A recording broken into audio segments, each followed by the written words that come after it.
everyone, welcome back to HLS TV. I'm Molly Moran here with Ryan Ritter, and we also have a special guest coming to us from South Bend, Indiana, the ND Sports blogger, Aaron. Aaron, would you like to introduce yourself? I'm the ND Sports blogger. You can follow me on Twitter at ND Sports blogger. That's my introduction. Good stuff. Professional. So, short and sweet, we like it.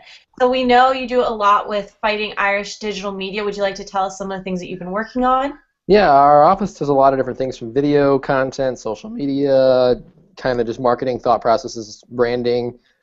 We work on different things like the Blue Angel shoot down in Pensacola with Coach Bray, practice reports for football, any video you see coming out of WatchND, that's what we deal with.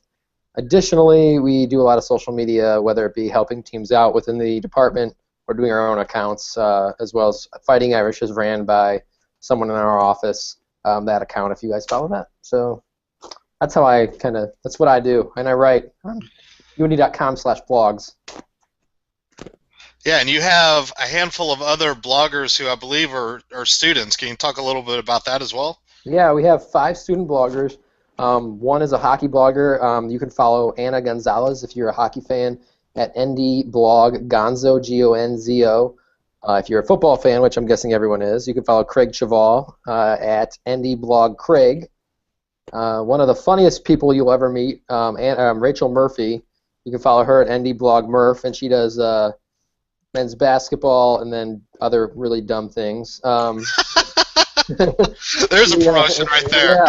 Yeah. So follow her. She's hilarious. Her dad actually played. Was the backup center on the '77 national title team. So that's kind of a football, connection there. And we have a few other bloggers who are just getting off the ground that'll work with lacrosse, women's hoops.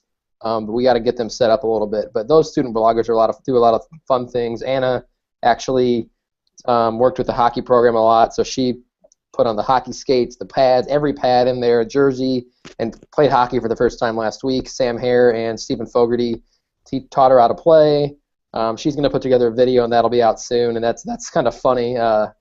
It started with Subway Domer actually last year wanting to learn how to curl, and nice. We had it all set up with him curling, and then he couldn't come, so we ended up curling anyway without him. But that's kind of where the whole thought process started with, and Anna kind of took the torch and continued it going with playing hockey.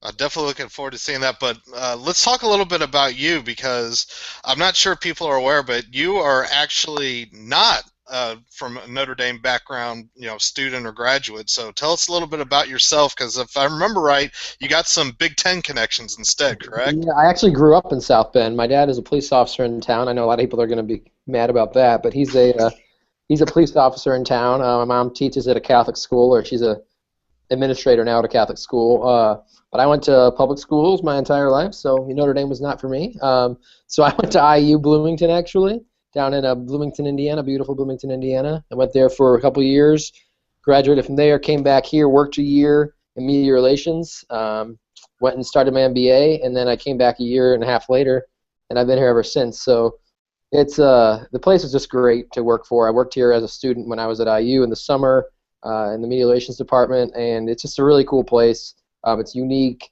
It's got this more of a, not a business feel, but like a non-profit organization feel. I'll say it that way, because yes, revenues are important, but it's not the bottom line. It's student athletes, it's coaches, it's the university. So that's something you don't get everywhere you work. So it's really a great place to work at, and doing a lot of different things. My boss, Tim O'Connor, you can follow him on Twitter at OakND1. He has over 100,000 tweets he sent out, so he's excited about that. And he actually is a great boss, because he kind of lets you do what you want. He wants you to be creative, and as long as you're pushing the brand to a certain point and ensuring that you're doing everything in the ways that we should do it here at Notre Dame, you can try anything, and he lets me fail as much as I want, so that's the best part about it. Well, that's very, very cool. So one of the cool things, well, at least I think it's cool, or at least funny, is every time there's a press conference that WatchND covers, you get obsessed about the Gatorade bottle that they put on there. Yes. Where did that idea come from? Because now it's like something. It's like I want to see the picture of the bottle on your feed and the vine. I know you couldn't find it this week. Somebody swiped it from you, but what Yeah. was that? Was this random? Yeah, I was actually a little annoyed, but it was actually kind of funny because this week, so the Gatorade all started with one day Lee Torben and Michael Birch, who are the SIDs for football, said we were asked to put a Gatorade bottle on Coach Kelly's podium for the press conference, and I was like, oh, cool, cool. And then during the press conference, I'm texting Lee, who runs microphone during the press conference. I'm like, hey, I want the Gatorade. So after the press conference, he's like, sure, that's fine, you can have it. So I grab it, drink it, kind of was fun. I was probably just going to do it once. And the next week we did it, we kept doing it, we kind of had fun with it. And last week we had planned that I was not going to drink it last week because I actually don't like grape flavored candy drinks or anything. So, and Lee actually was planning on using Fierce Grape last week, so I was a little annoyed, but we were going to do one where Megan Bastido, who you can follow at Mr. Bastido on Twitter, she'll love that, you can actually, she was going to be drinking it in the background of the vine. I was going to like stare at her. So we had it all planned out, and I'm sitting there talking to Lee after the press conference. We leave it on the lectern, and then all of a sudden Lee goes, "Where's the Gatorade?"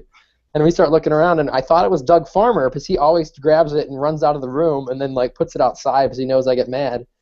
And he's in the room still paying attention to what's going on. So put it out on Twitter. Haven't heard anything. So this next week we're going to keep the cameras hot. And we're going to keep it live so everyone can see what's going on after the press conference is over until the Gatorade is taken. So it was one of the sadder moments of my entire time being here. One of the sadder moments of my life because Megan was just she was mad. I've never seen her that mad. But Lee, as the good SID he is, he brought her another grape Fierce Gatorade, so she had one, just not the one that Coach Kelly looked at twice on accident, so it's not as historic as the one that she could have done. My dream is that one time Brian Kelly is going to get wind of this, and just like at the end of the season, he's just going to casually open the Gatorade bottle and just drink it and walk off and start smiling. We actually have like thought process. If he drinks the Gatorade, I have a tweet already. I plan in my head already what I'm going to send out, and then also we thought if he drank it, it'd be really funny if he drinks it and puts it like to the side. And you can't see it anymore, and then one of the SIDs, Michael or Lee, grab another Gatorade and put it right back in the same spot. Like you just see their hand come in and put it down. We have plans. Like you always got to have a plan B, plan C, plan D. So we have the idea that hopefully one day he does it. And I'm going to talk to Beth Rex, the director of football administration, and see if she can get BK to take a sip or something. That'd be a good Gatorade commercial right there. We can get LeBron off the front page for a few minutes. Yeah, that guy, he hasn't won a game yet this season, so I mean. I'm a huge LeBron fan, though, so I got to give him respect. I didn't want the Heat to win, but now that he's back in Cleveland, I actually can't get mad at him at all.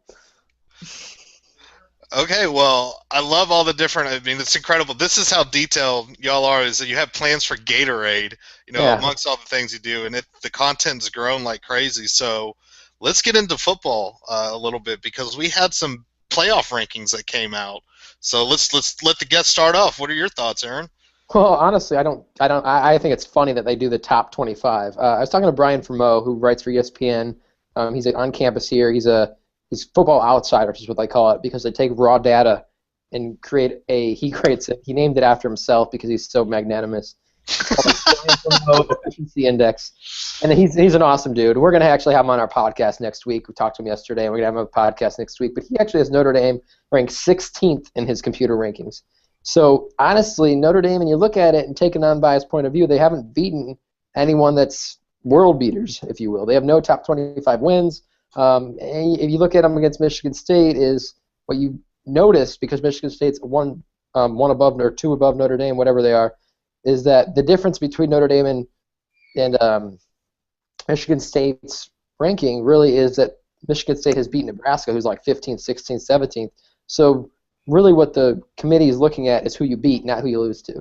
So when Michigan State loses one game to Oregon by 19 and Notre Dame loses by 4 to Florida State, both on the road, of course, the big difference is that one win that Michigan State has over Nebraska means much more than a close loss for Notre Dame. So really what we're figuring out is last night you should have been rooting for Louisville to hold out against Florida State, not the other way around. You should have been rooting for Florida State because you wanted Louisville to come in at 8-2. And so honestly, we're going to figure it out as we go, but I think it's kind of silly that they're ranking 25 teams. They should have ranked 4 and just let us figure out what we think the 5 through 25 is. But you know what? They did it right by a marketing point of view because, what is it, 3 days later and we're still talking about it? So they did it right, honestly. What about you, Molly? What are your thoughts? Yeah, I mean, I like your point on, not maybe ranking a full 25. But yeah, I was rooting for Louisville last night. I will point that out. But I kind of, even though I'm a huge Notre Dame fan, I kind of agree that, in comparison to some other teams, I don't think there's a good loss, and we haven't necessarily beat anyone because I think those preseason rankings of teams can kind of come back to bite you, and people thought that Notre Dame had a stronger schedule than what it's turned out to be. So I'm just kind of crossing my fingers to win out, and other than that, I don't know. I guess it seems kind of right the way things are, sadly. Yeah, Yeah. Sorry, go ahead, Ryan. No, yeah, I love the point that we got to win out. I mean, that's obviously goal number one. There's only so much that we can control now that you have a loss. And I love, Aaron, that you brought up the FEI rankings. I even think in the adjusted FEI, which combines the S&P rankings, which Bill Conley from SB Nation does, and adjusts for opponent strength. Even there, if I remember off the top of my head, Notre Dame is still ranked lower than 10, and a lot of computer rankings. I came across one, SB Nation actually linked it. They have like a composite of like 101, 130 some odd polls, and most of it's computers. Very few of it's actually human. And Notre Dame was about 16th on that, if I remember right. So yeah, it's very interesting to look at that, and a lot of it has to do with the fact that we expected Michigan to be a lot better, and they are face planting something fierce right now. Stanford has some potential. They still got some potential to climb back up there, but their offensive struggles kind of make you lean towards that it's not going to happen. And even with Louisville, and that was the weird thing because I got asked multiple times during that game, I go, who are you rooting for? Who are you rooting for? Should we cheer for Florida State? Should we cheer for Louisville? And my response was, hell, I don't know, because on one hand, yeah, if Louisville wins, that would help their ranking, but then what happens, considering that we beat them? Do we then knock them out of the rankings? Is that considered a quality win? Because the strange part about the committee is the general groupings seem to be ranked on, they put everybody in a bucket based on how many losses you have, and then they work on the quality wins. So it's almost a little circular in their logic. Maybe even I think it's a little lazy personally, but then again, I have no idea what access to stats they use. They're being very secretive about it. They say they're only allowed to use certain ones. Strength of schedule almost seems like this tiebreaker kind of thing outside the quality wins that you have. So it is very interesting that they're doing it so early, and BK was actually on Jay Moore's show that was on Cincinnati radio, I believe. And even he said he feels bad for the committee because they have to do something in the middle of the season, and now they got to defend it week after week after week after week. Yeah, definitely. And I think one of the weird things about it is I don't have a problem with how they pool teams by losses right now because there's not enough teams that have a bunch of losses. Like, there's not a 2-loss SEC team that you really think's up top. LSU might be your one team, but still they have some losses already on their docket. But I also think that really there's not going to be a 1-loss team that's going to overtake a no-loss team. So really that's how the AP poll would pretty much work out anyway. The big difference might be a 2-loss team might jump a 1-loss team, but that's it. I see it. We're still too early to be like it's pretty lazy to put 1 loss. I just think that's how it played out, honestly. I know you could see that because that's the number that you see right off the top of your head. You just see 0, 0, 1, 1, 1, all the way down to 21, and then go to 2 losses. But I also think, as you said, it's going to play out. In 2 weeks, after this weekend when Stanford plays Oregon, which would be a huge win for our rankings if Stanford can pull out against Oregon, but Florida State having 1 loss, what's the difference between Florida State having 1 loss and 0 losses? If they're ahead of us either way, it doesn't matter. We would rather have them lose to Louisville, who then when we play them, we have a chance to beat a good team, rather than Florida State's going to be ahead of us no matter if they beat Louisville or not. So that's what I think about it in that terms, is that Florida State's going to be ahead of us whether they lose or don't lose. So who cares if we want them to lose to a team that we have a chance to beat, because then, therefore, we are able to, in a cyclical sense, then go ahead and beat them if you want to do it that way. But you know what? It's going to play out in the next few weeks. The SEC is going to do a lot of help on that. and I think they're going to beat each other up, as a lot of people think. So the SEC West will be almost like, I don't even want to say a grouping in the World Cup. If they can, whoever gets out of there is going to get out. So I mean, you just can't have too many losses. Yeah, and even this week, I mean, Auburn plays Ole Miss, I believe, is the matchup, or is it? I forget if it's Ole Miss or Mississippi State. So already in the top 4, you're going to have somebody get knocked out right off the bat. It's 3 versus 4. So honestly, I think it's a do or die game for that team. It's Auburn versus Ole Miss. I'm sorry, Ole Miss. So it's 3 versus 4. So the team that loses that game is out. Probably. It could happen where if they can sneak into the SEC title game, they can get in. And there's other funny things about these SEC that if you could technically not play in the SEC title game, but then be in the top 4, and then a team that plays in the SEC title game with a better record than you could lose to the SEC East team and therefore not get in the playoffs. Mm-hmm. So you might get that because of losses, that you might have an SEC team actually not play in the SEC title game, and it would be better off for their national title chances. Just like Nebraska back when they played Colorado, lost to Colorado like 63-28 back in the day after Thanksgiving when they used to play. Bobby Purify, I think, was on Colorado, and they lost to them. Colorado wins the Big 12 championship. Nebraska goes in the national title game and gets beat, but they didn't have to play in the title game, which was always a big farce to me. Well, one thing I want to know, from this panel, I guess we'll start with you, Molly, is how do you feel about Notre Dame's chances of creeping into that top 4 as of right now? As of right now, not very good. Honestly, just because of strength of schedule and the way they seem to be picking the teams. I thought Louisville winning last night would have helped a lot. And, I guess I'm just trying to think of who we still have left on our schedule. Navy next week, North Carolina, Louisville, Arizona State, USC. Arizona State, too. That's a big game. Arizona State, that's right. That's a big one. But I don't know. Yeah, I think it's going to be more about us winning out and other teams beating each other. It's going to have to be kind of like a domino, lucky kind of sneaking in there thing, I think. Yeah, and I think my biggest thing now is I see a path. I think it's a possible one, and the biggest reason is just because so many of those one-loss teams are playing each other. And that's how I still see this path going forward, is that, it's going to be tough. And, Arizona State is, I think, the big, game we got to circle on our schedule right now. That's our best chance at a quality win, unless USC starts pulling off some wins here. So, I mean, you mentioned it before, Aaron. How do you kind of feel, or how does the office feel in general about Notre Dame's chances? I think you went out and everything will play out just fine. I think that's the overall thought process, not just in the office, but in football, in the entire building. We just went out, go at 11-1, let the chips fall as they may from there on out, but just got to do your job. And this week starts it against Navy, get healthy against Navy, go to Arizona State, and that's going to be the biggest game of the year. To now it will be the biggest game of the year. They have one loss. You want them to win, and you got to remember the Pac-12 still has a ton of teams that are up there. USC, Stanford, Oregon, Arizona State, UCLA. There's a ton of teams that still have to play. Michigan State has to play Ohio State. There's a lot of things that can happen.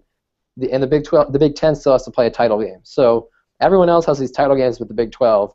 But honestly, the Big 12, you think about it, SEC is going to get someone in.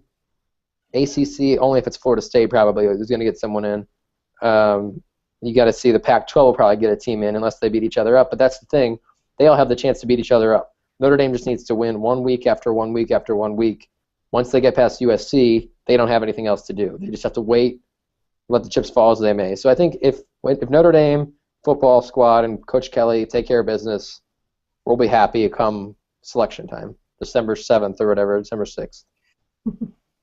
Yeah, I mean, that's all we can do is win out, and it's always reassuring to hear that seems to be the feeling around campus. I mean, since you're on ground zero, we can have the first-hand account. That's how everybody feels, so that makes me feel a little bit better. So I guess, I don't know, Molly, do you want to move to a mid-season recap at this point? Yeah. Are you drinking right now or something? Mid-cap. Let's drink. No, this was my drink. I swear there was no booze in this, so that's how I started. Sure. I mean, it's not a nightcap. It's a mid-cap. It's 10:30. He might need a little something to get you awake, so we won't question. Yeah, no, we always film at night, so I mean, this is completely different now. much more sober, I guess. Yes. Something like that. Yeah, so I guess we can kind of just give our thoughts. It's been, my goodness, I can't believe like the season's almost halfway over. It's kind of crazy to think about. But yeah, so I guess up to this point we can kind of talk about how we look and how we feel about the season. Aaron, do you want to start off since you're our guest? Some general thoughts on the season so far? Yeah, I mean, I think the season's gone better than a lot of people have expected from an outsider's point of view. I don't think the team thought this was anything out of the ordinary. I think they actually were I think they were very confident coming into the year to begin with. Again, we had some problems where 3 starters that we planned on having were not here, so I think that put a wrench into everyone, and everyone kind of decided, hey, is this really going to be the year?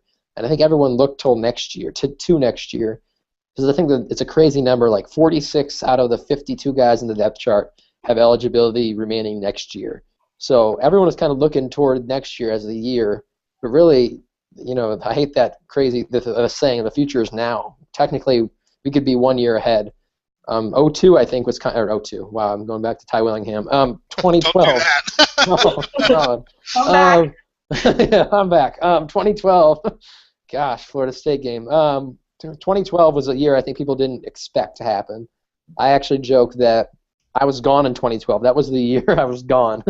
And Notre Dame plays well. And every year I've been here, they've averaged 8.5 wins, 7.5 wins. So well, now I know who to blame it on. That you shouldn't have opened yourself up to that. But here's the thing: everywhere I've been has a great women's basketball team. So if you're a women's basketball fan, you want me working where you're at. I don't know. But anyway, yeah. So I think mid-season, good to go. Defense has played great. I mentioned it a couple of weeks ago, and I mentioned it pretty much everywhere. Is that the defense is so much better tackling this year than you've seen in years past. Matthias Farley has made great strides in how he's played that nickel position, and it makes Brian Van Gorder and Coach Kelly feel more confident in putting him in the normal lineup and playing more nickel because he tackles more like a linebacker, if you will, more short tackling than he has in his entire career. So that's a really big step in the right direction, and Cody Riggs has been a blessing to be able to come from Florida. You get a guy who's played in huge games at Florida, played in BCS Bowls, etc., and played in a really good defensive coordinator system in Will Muschamp. So it's been a different year, I'll say it that way. It's not been easy by any means for those guys over there, but they have a lot of guys have stepped up, and halfway through the season, or a little bit more than halfway through the season, I have to say that the season's gone better than I expected. I'll say it that way. Yeah, I think better than expected is fair. That's kind of where I am too. But some of that also has to do with that the people on our schedule, the other teams we already mentioned it, aren't as good as we thought they were going to be. But even despite that, I still think that Notre Dame is, especially on the defensive side of the ball, playing far beyond expectations. And even when we did lose starters due to the academic issues and suspensions, I still think that in general we were really worried. I think with 2 different groups, cornerbacks and wide receivers, I think were the 2 we were really looking at, and defensive line, not so much because of Ishak also being involved in that, but also because we lost so much going into the NFL. And to see each of those groups be able to come out and not just exceed expectations. I mean, there's weapons in every single one of those. You mentioned Cody Riggs. Cole Luke has been playing impressive as a defensive back. On the defensive line, I mean, just pick anybody on that line, and they're having an incredible season right now. And for wide receivers, I mean, it just looks like we have this embarrassment of riches all of a sudden, and you almost feel silly worrying about it beforehand. So, yeah, I mean, definitely well beyond expectations, I think. And it's been fun to watch. And honestly, I know everybody likes to do that. It's like, well, if you were told at this point our only loss would be against Florida State before the season, you'd probably take it. Well, while that's true, I do like living in the moment. I think our expectations, which is a good thing, have risen at Notre Dame to where we really should shoot a goal to either be in that playoff contention this year, or we should be in that conversation until the bitter end, I believe. What about you, Molly? How are you feeling about it? Yeah, I completely agree. Better than expected for sure. And then I think it's kind of like we were talking about on another show, we were saying that Brian Kelly just really builds football teams, and like I think it's exciting because now I don't really, I don't take it just year by year. I do like to live in the moment, but I definitely think that Notre Dame has such a bright future with him as head coach, and as Aaron mentioned, just the depth chart and everything. I'm really excited about this year and to see the end of, see how this year plays out. But I think we can also be looking, really excitedly toward the future, which is awesome because I think they're only going to get better. So I think it's really exciting. Yeah, it's always good to be on the upswing for sure. So we always like to do Aaron MVPs for each show. Since we're kind of in the bye week and we don't have a game, we try to do an offensive, defensive MVP, and sometimes we kind of have co's because people play so well during a game. Yeah. How would you select it if you had to pick somebody or a group of people from each side of the ball? Oh, goodness. On defense, I honestly would have to say Jerron Jones or Sheldon Day. Everyone's going to pick Jalen for the most part, but I actually think that it starts up front, especially in those two guys. Sheldon Day's played fantastic. I think I picked Jerron Jones more of that because he's surpassed my expectations for this year. I expected a lot out of him for the future years, but didn't expect what we've gotten out of him this year. And he's just played fantastic. And so those two guys on the defensive side of the ball, and I'm a huge defensive back fan. Like, that's what I would love to do and if I was able to be athletic in someday. I'd love to be a defensive back, but I'm a huge fan of defensive backs. But I'm going to say as a group they played fantastic. But to pick one guy out isn't fair to anyone else. So I have to say Sheldon Day and Jerron Jones. On the offensive side of the ball, everyone's going to probably pick Will Fuller, I'm guessing. But I'll actually want to buck the trend, but I don't know who I'll pick to buck the trend. Actually, it's just going to be Will Fuller. I can't even pick one. It wouldn't be fair to Will Fuller to pick someone else, but Kyle Brenz has been a huge guy too. You can't say enough about Kyle Brenz and his kicking, first of all, field goal, but also punting. He's a great punter, one of probably the best punters in the country, one of the best, and you just can't say enough about him. He doesn't really have I would call him an offensive player, but no one's going to ever pick a kicker because kickers are people too. But no one really gives him credit. Well, her little son's back before my editor-in-chief days does have a history of ranking a kicker #1 before, and we will never ever forget when MQ did that. So it has happened before. Was it Nick Tausch when he went 14 for 14? I believe it was. I'd have to dig back, but yeah, when Keith Arnold did his top 25, he put the kicker #1 and then had to write a post defending it, and it was the most hilarious thing that I had read. And did you know that Notre Dame has never had a Lou Groza or a Ray Guy winner? Yes, actually I have. And I was so excited. Doors open now. Aguayo, Mr. Automatic finally went wide right. He kept that Florida State tradition alive. So the door's back open, and I loved it that everybody. That was my first joke was to make fun of Florida State wide right. About half of my other timeline was like, Brenza has a chance now.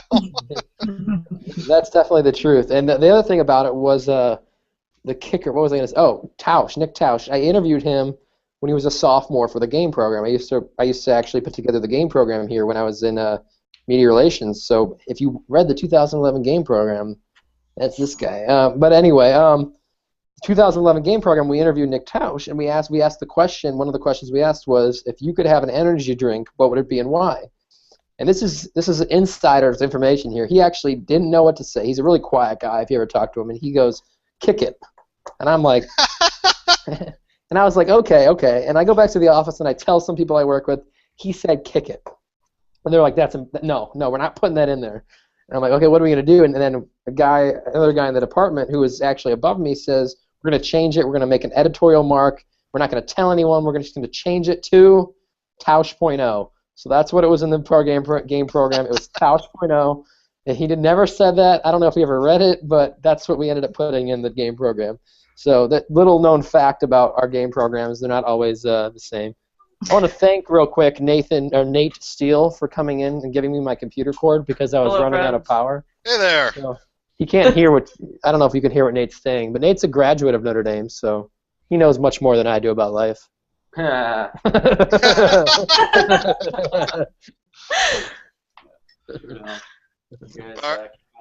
We will. I now have power, so I'm actually good for another 5 minutes. No, I'm good. Well, we are moving closer towards the end, so we're getting there. But Molly, let's get your MVPs. Are we going to hear a certain linebacker that I think may have been a walk-on in the past? Is he going to be included?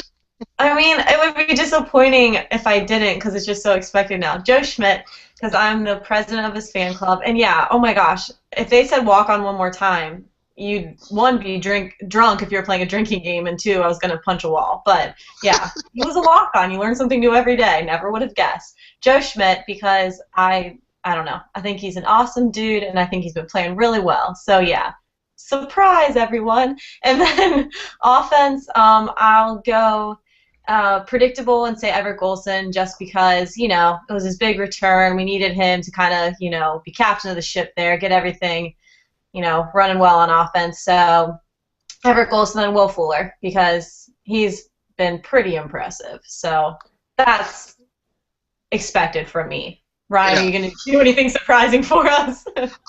Maybe on the offensive side because I don't know. I think I'm projecting a little bit in the future, and a lot of it has to do with the game he had against Florida State.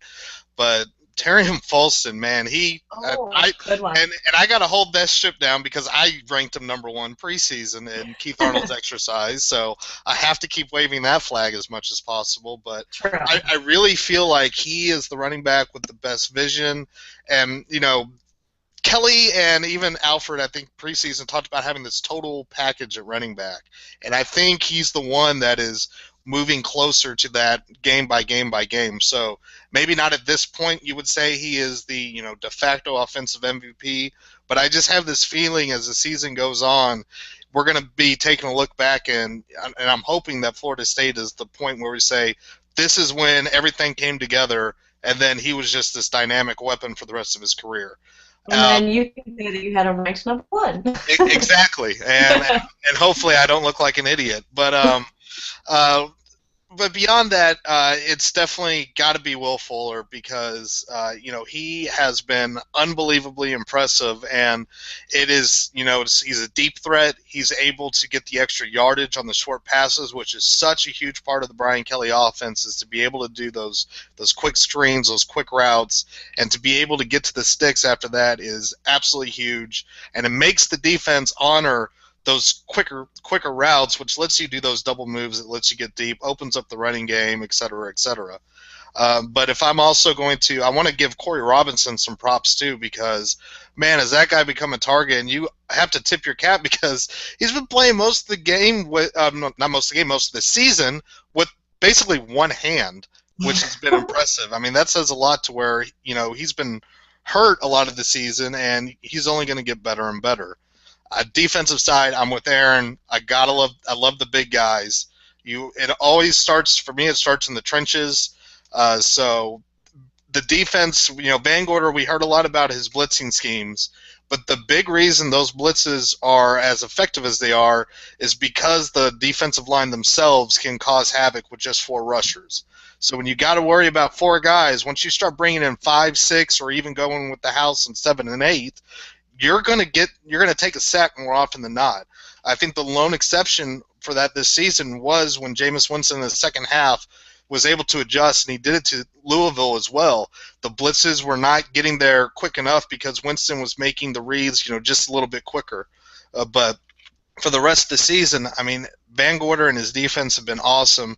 So, I mean, for me, the 2 guys on the D-line is definitely Jerron Jones and Sheldon Day. Those guys they're in the backfield almost every single play, and the fact that we're able to, replace somebody like Nix and Tuitt with guys like that just makes me so happy for the future in the program, because I'm always a believer it's you start in the inside the trenches and then you start building outside of that, because things seem to come together a lot better. So those would be my picks right there. I don't know if any of those are really surprising at all, except for me, trying to hold on to that Folston ranking. Can't blame you. Yeah, it's not bad. The only thing I have to say is that 2 of your people, I would love to play music for. I'm sure Molly would love this. Is Everett Golson to serenade her on the piano? But that's exactly what I mean. He's a MVP in in music, so him and Corey Robinson would be a great duo for like the Grammys or something someday. But I don't know if anyone's ever going to root for a ukulele player though to win a Grammy. My birthday's in February. They can sing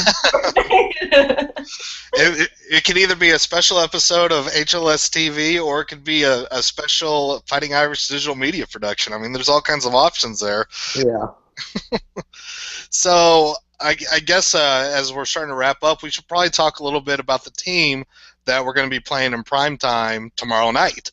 So what are your thoughts on this Navy squad, Aaron? Well, it's Navy. I'll say it that way. I mean, there's nothing. I mean, nothing is out of the ordinary. You know what's going to happen. You know what they're going to run. You know what you have to do. You know your reads and your options. So it's all going to come down to, as it always does with Navy, is up front. And I've said this down the line with the New ND Nation this week. I said it on a podcast yesterday. I said it at lunch all week and whenever. It's all going to come down to the up front, and you're going to see this graphic every single game we play Navy. Notre Dame's offensive line is 100 pounds, and then Navy's is 12. You're going to see that, and it's going to be a comparison graphic, and they have it every year, and that's what's going to show, and it's all going to depend if they're able to get off the ball quick, disrupt timing of the Navy offense. I think our offense is going to be fine. It's not going to be a 21-19 game like it was when Charlie Weiss was head coach here. It's going to be something where you see Notre Dame put up 40, 50 points, and it's all going to come down to disruption, and you can't get behind against Navy. That's the key. You got to get out early. You got to get ahead because they can't play from behind unless they get 2 onside kicks. So that's never happened before, right, Ryan? Well, hey, I actually didn't know that. That's a good stat. Two onside kicks in one game. Has that actually happened against Notre Dame? Period. Well, yeah, Navy did it. Oh, what year am I putting away? A few years ago, I think. It might have been the end of Charlie or the beginning of Coach Kelly. I can't remember, but they had 2 onside kicks at the end of the game. Oh, you're right. Yes. Oh. See, here's my thing. When something terrible, like absolutely terrible to Notre Dame happens, especially if it's to something like Navy, I seriously put in the back of my mind, this is a true story. I was out with some friends after the terrible 2007 season, and I'm not even talking about years later. I'm talking where it's winter and the season had just ended, and somebody was ragging me about Notre Dame being terrible. I was around a bunch of Aggie fans. I'm like, yeah, we only won 3 games this season, and it was awful. Thanks, for kicking me in the shorts. But they said it's like, yeah, and how do you lose to 2 service academies in the same year? It's like, what the hell are you talking about? It's like, we only lost to Navy. Like, no, you lost to Air Force too. That was ugly. I was like, there's no way in hell that happened. But it's seriously, like, not even a month had passed, and I'd already put it out of my mind. So defense mechanism. It really is. It is a defense mechanism. I will regret. I will put it away in my mind. It will be a blackout. But everyone makes fun of me actually because I actually have no, like, if something bad happens when the flag goes up, I didn't move. I was just sitting there, just tweeting away. I didn't faze me. And they asked me how that happens, and I say, I want Notre Dame to win in everything they do, but I went to IU and we suck at everything when I was there. So we go to IU and you never think the biggest moment is going to be a football game, but it was. It was the Austin Starr field goal kick right after Coach Hepner had died, hits the 47-yarder against Purdue in the bucket game to go to a bowl game for the first time since 1993's Liberty Bowl. And that was 24 years after, right? Not 24, I just lied. 14 years after. And close. Yeah, I just missed something. You're a Big Ten. I don't know. Yeah, I'm a Big Ten public school kid. But anyway, you should ask Oak to do math. It's really funny when Oak does math. Next episode of HLS TV. Just have Oak doing addition and simple subtraction. Shots fired at Everett Golson playing piano. Yeah, Everett Golson. We can have Everett playing in the background while Oak actually does it. But what was I don't even know where I was going with this. Oh yeah, so at basketball, over the last 3 years I was there, IU won a total of 28 games in basketball over the last 3 years. They won 6, 10, and 12. So I always say I'm completely immune to losing because it's happened so much. It's not new to me. Like, I expect to lose in everything. And, if I'm going to vote Democrat or Republican, I completely expect the other side to win. So I have not won in anything since I played Ryan Camden in a game of shuffleboard at Brothers one night. So it's been a long time ago. Well, this is just bright feelings to make us happy going into Navy. Holy Yeah. crap, man! Hey, we have not lost to Navy. I guess never mind. I just lied. We've only lost to Navy once since I started working here. So, and that was a debacle in 2010. But Yeah, we've that learned was from a that. disaster. I don't think that's going to happen again. BK's got his guys ready, and I think it's a great thing having Navy on the schedule, and I really look forward to having them on the schedule as we continue going on. All right, Molly, what about your thoughts? How are you feeling about Navy right now? Like we're gonna beat them by a lot. It's basically it. That's what I want to happen at least. Yeah. Yeah, Short yeah. and sweet. I mean, honestly, I really feel that because I don't want to. Navy does have some weapons, and particularly, in the skill positions, they do. Their quarterback's good. Their fullback's good. So there are some weapons there that Notre Dame does have to honor. But in general, I do think the one thing that will restrict this game from getting too far out of hand is how much time can Navy chew up off the clock. So I know I was like, and it's, half joking, half I would love for it to happen, putting 100 points on Navy. Not realistic, just with the way Navy chews clock. So, best case scenario, I think maybe we see something like 2012 in Dublin to where, we get some stops, we got a turnover, that big two-it rumble for a touchdown. That's how we're going to be able to run up the score that high. But I really think it's going to be a comfortable win. This isn't as talented of a Navy team as we've seen before. But, Aaron, you brought this up, and I think it should be our last topic that we talk about because this seems to come up every year, and it's one of these real hot topics. You mentioned you like seeing Navy on the schedule every season. There's the other side of the argument that these guys, are dirty, doing all the cut blocking. BK flat out said, I don't want to, no cry zone this week. I don't want you to cry, but how do you feel about the cut blocking, Navy on the schedule going forward? Does it help us in this new era of college football? Should we keep it going as the series time passes? How do you feel on that? Well, I brought this up. I was trying to see if you guys would take the bait on this one because I enjoyed talking this subject. And you did, and so did, you're not alone because New Indian Nation down the line and Steve Herring took the bait as well when I brought this up. But here's my question for you guys. Why is Navy unique? For me, I don't know if it's so much taking the bait, but because I actually don't fully buy into the argument because Navy is more often than not they are trying to perform a legal technique. Yes, we can isolate, especially with Robert Blanton. That was a dirty play, but you know what? Dirty plays happen in football. I don't think it is isolated to just Navy. I know a lot of people are going to get angry at me for saying this, but Navy is unique because one, they saved the university. That is number one in my mind, and two, these guys go out after they're done and they go serve for the country. And because of what those restrictions for not just to serve, but some of these guys may end up on a submarine at some point, and there's height and there's weight restrictions that they can't go past. Even College Game Day, I forgot I think it was the Sprint League that they called, and they actually were talking about this. I think it was like a 175 weight limit for football that the service academies are still dominant in. So there's all kinds of different things there. So my whole thing is all you can do is just try to coach your guys the best you can to be able to handle the cut blocks. Hope that nobody takes the cheap shot because cut blocking, it is a part of football, and it's something that if you take a look at Notre Dame's, you will watch them do it at some point during the season. Every football team will throw a cut block. It happens. Navy just happens to rely on it because of the side disparity that you talked about earlier. So how do you feel about that, Molly? That's kind of my thoughts. What about Navy on the schedule or all the cut blocking of it, just in general? My question, you took, Ryan, you took it from where I expected you to go and didn't even go there. So I expected the answer to be they run the triple option. That's actually what I thought you were going to say. Then my follow-up to that is their former coach, Paul Johnson, Georgia Tech. Is with Georgia Tech. And this is where I was going with this. You did not help me on that by going and giving the entire history of the program, which was fine. It was great.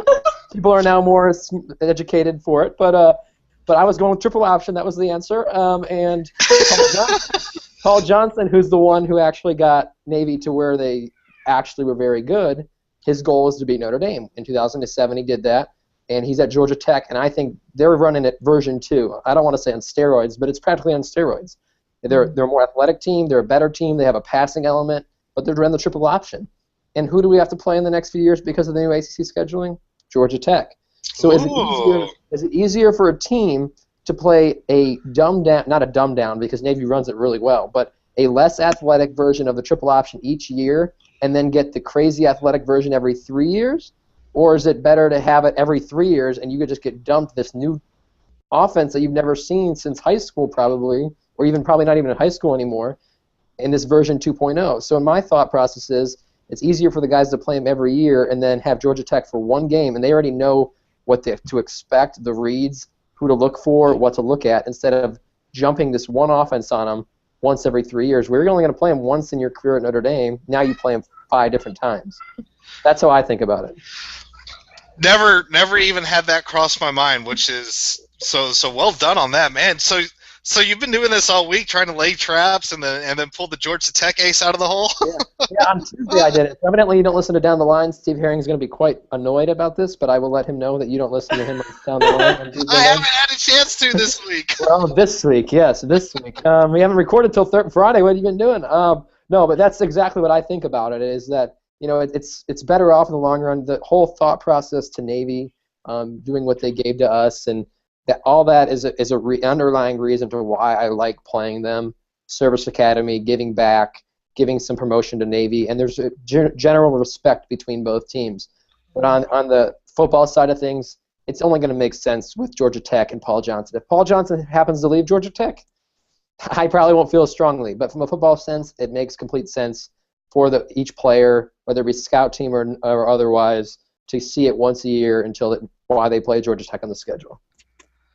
Well, man, with that in mind, Molly, now you got the trap has been sprung. Now how do you feel about it?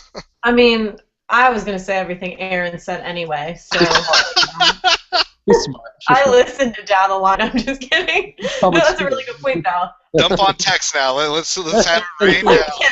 No, I mean, I was going to go your route a little bit as far as history goes, because I'm a Notre Dame fan. We're obsessed with the history stuff. But it's because it's good stuff. They kept the university open, so for that reason, I like it. And there is a mutual respect.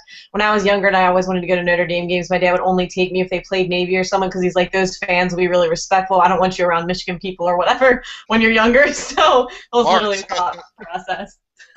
But yeah, no, and that's a good point too with the triple option and everything. So yeah, keep them on the schedule.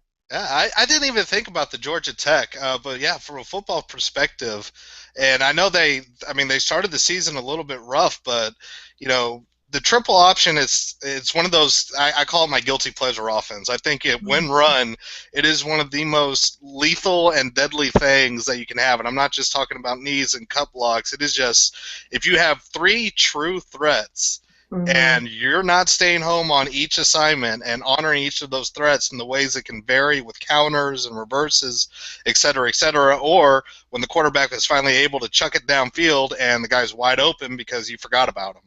So, but yeah, I mean, never even thought about Paul Johnson and Georgia Tech. So yeah, as long as he's there, that is a very, very good reason. It's almost like you got, and I guess in seasons we want to make sure Navy comes before Georgia Tech, so we get not just the 2 weeks of practice with the option, but you get the in-game experience of having to face one option attack and then escalating because Georgia Tech is able to get the bigger, stronger, better athletes. It's just a fact of them being in the ACC as opposed to being a service academy. So, well done. This is why you are the official ND sports blogger, sir.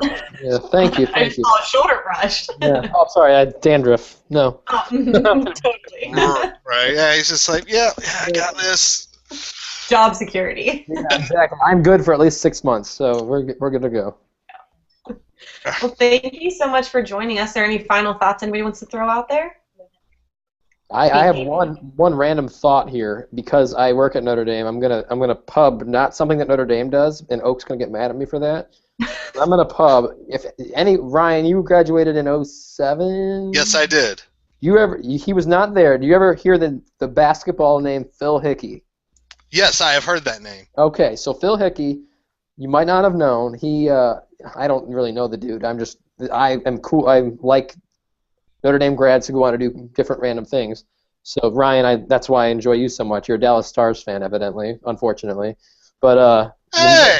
Minnesota North Stars are the way to go because it's in Mighty Ducks. That's the only reason. They're the Wild now.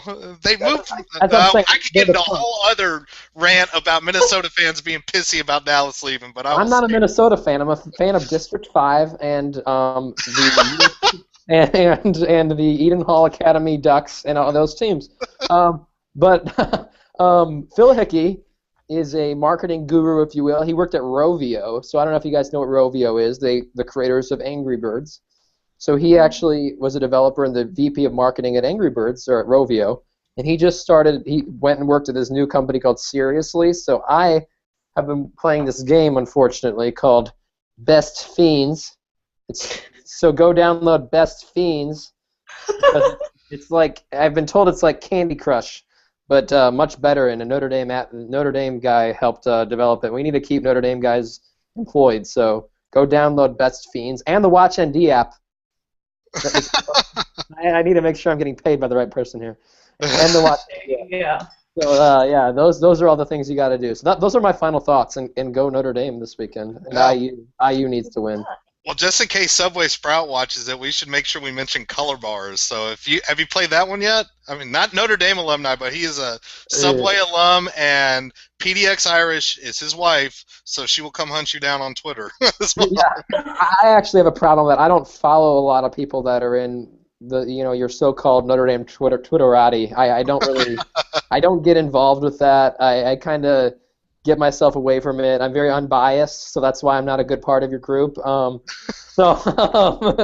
I think I follow you, Tex. I think I do on accident.